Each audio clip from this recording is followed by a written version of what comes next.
And guess what part he played? He just happened to actually be at work. He was the golf pro, Gene Stiller, and all he did was show up to work and hear a commotion, and then bam, went to go see him. What's that? Bam, you know how I go. Oh, you hear something? I heard that. And next thing you know, bam, you did. Because he killed him too just for being nosy. And this is La News 3. Thanks for tuning in to another episode.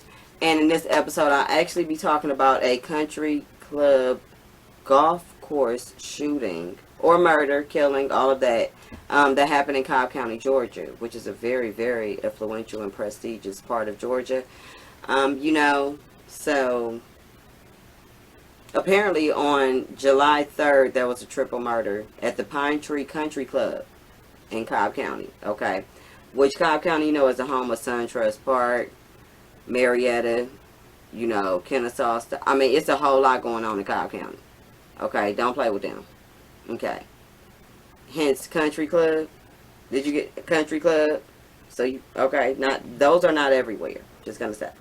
Okay, so check out how this went down, because obviously it was a shooting there. Some things happened. The victims actually were Henry Valdez and Paul Pearson.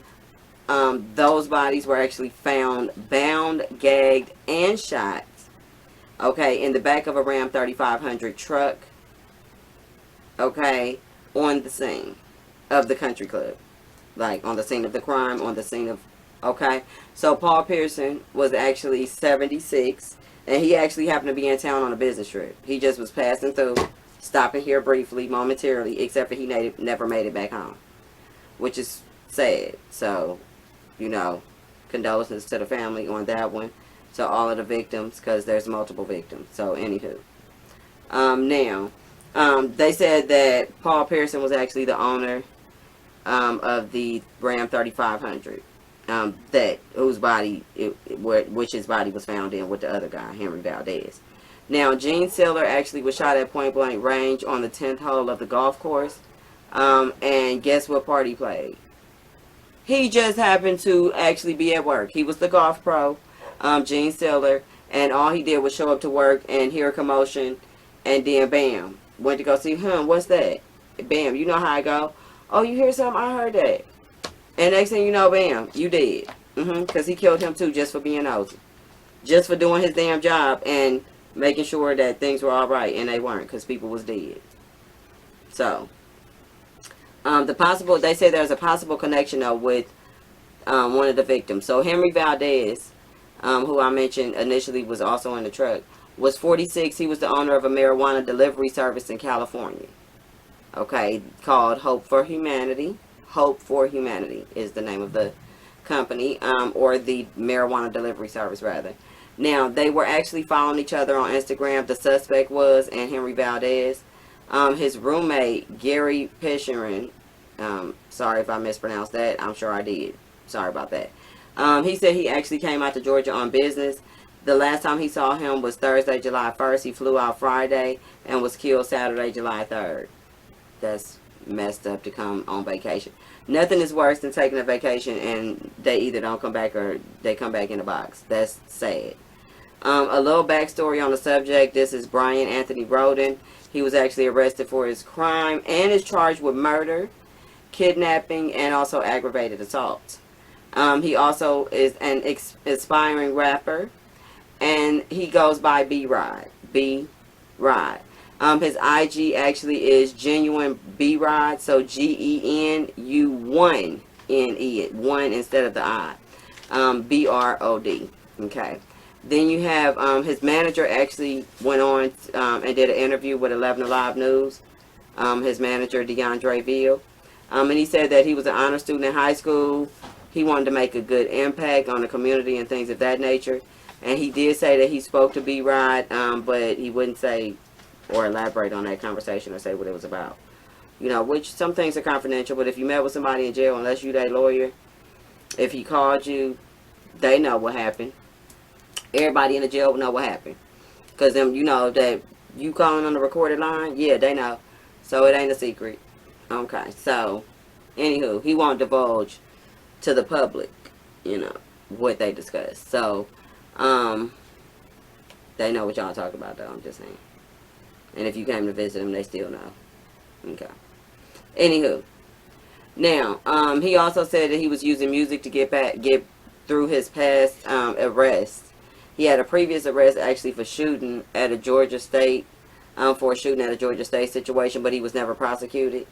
I guess it was probably a self-defense type of thing. His manager also feels that it doesn't make sense that he's innocent and that they have the wrong man, because he would never do nothing like that. And they saying that this is what he did, though. So, and it's funny how he knew one of the victims that had the marijuana dispensary. I'm trying to figure out, like, why you came to the country club. First of all, B-Rob, what was you doing at the country club? With these people that you also are friends with on Instagram that has a weed dispensary that was coming in town. What happened? We gonna get into that, people. So, now, he said that he wants justice system to do their part, and he says that because B-Rob was actually arrested, check this out, by Chamblee Police, which is a small city in DeKalb County, on July 3rd for traffic charges, and was released July 6th from DeKalb County. This is the kicker, though, y'all. They didn't issue any warrants until July 8th because they didn't have a suspect at the time. Chamblee Police mentioned that they confiscated a large amount of money when they arrested him, so they set up a sting. B-Rod somehow contacted police to pick up the confiscated money, and I don't know if the confiscated money, and that's when they arrested him, so was the money marked, or, you know, they issued a warrant to arrest him on the 8th, and he contacted the police to pick up the confiscated money. So I'm trying to figure out, was it marked or traceable money? Like, did the victims go to the ATM, or go and pull money out of a bank where the serial numbers are recorded from the batch that he got his money out of? And then now you end up, you know, because they do trace some of those things. Yes, they do, as far as serial numbers, where this money came from. If it matched possibly some money that was left on one of the victims, or from a place that they got the money out of, then that could be a oops. I'm just saying. Okay, so yeah, just so we know. Anyway, and so I don't know. Let me know what you think about that traceable money situation, because how did you? They confiscated some money, and then you ended up going to call the police to pick it up, and then now you got caught because it was either on somebody or traceable somehow. I don't know what you did, bro, but you need to let us know. So I want to ask the manager, like, what made an innocent man call the police to pick up money from a crime scene?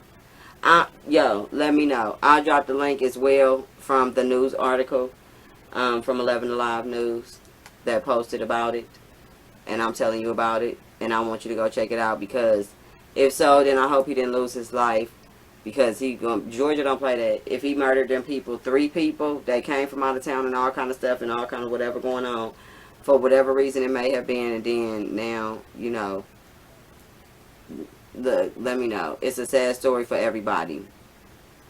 Everybody. You know, condolences to the victims' families and all that good stuff. It's sad, you know, even the boy's family who is locked up. That's sad for them to have to go through, because now they have to fight this case, and, you know, it's tough. But let me know what you guys think. This is Lala News 3, and I'm out.